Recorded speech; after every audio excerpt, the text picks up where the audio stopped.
What drew you to Vegas, and how'd you end up working with Roy Nelson? Well, I actually met Roy out in North Carolina just after I'd fought George. I drove down to North Carolina because I had a couple of friends fighting on the same card.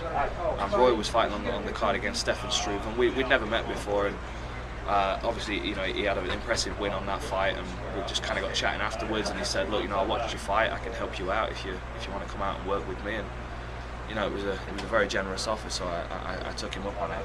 So tell us, how you coping? You're on a 4-fight losing streak. I know it's got to be tough for you. Talk about that and how you plan on bouncing back from that.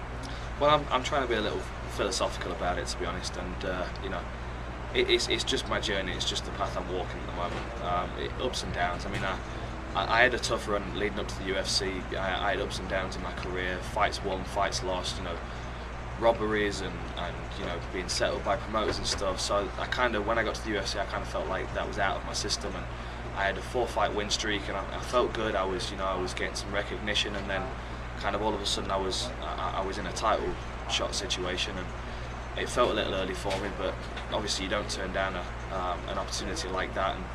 And I did a 14-week training camp for it, and in the build up for it, I lost my grandfather, and that kind of really threw me out. You know, I don't really think I ever kind of got myself back on track after that. I mean, he was very important to me and to my career. If it wasn't for him, I probably wouldn't have carried on doing martial arts through my teenage years. You know, obviously the title fight was tough, but all I could do in that fight was give it everything I got, which I do feel like I did do. I had a short break afterwards, but then after that, obviously because my profile had been raised and my recognition had grown, it was difficult to kind of get away from it. You know, it was everybody wants to talk to you, everybody wants a piece of you, want to know what you're doing next, and then all eyes are on you because you know you stuck it out and go 5 rounds with the champ, and then people automatically think that you're going to go on to do big things. So I had a lot to live up to, which originally when I joined the UFC I didn't really feel like I had, because I was counted out anyway, and my goal was to get to the UFC first and foremost, which I did. And then the first 4 fights was kind of a no pressure situation. I was going in there and just doing what I loved. And then, you know, from the title fight, the pressure started to build. And you know, and it just kind of threw my rhythm out. I lost my swagger, I think. And you know, I kept pushing on. You know, next fight will be good. Next fight will be good. Training camps were hit and miss. You know, there were a lot of things that needed to be changed, and I was trying to make changes as I was going along.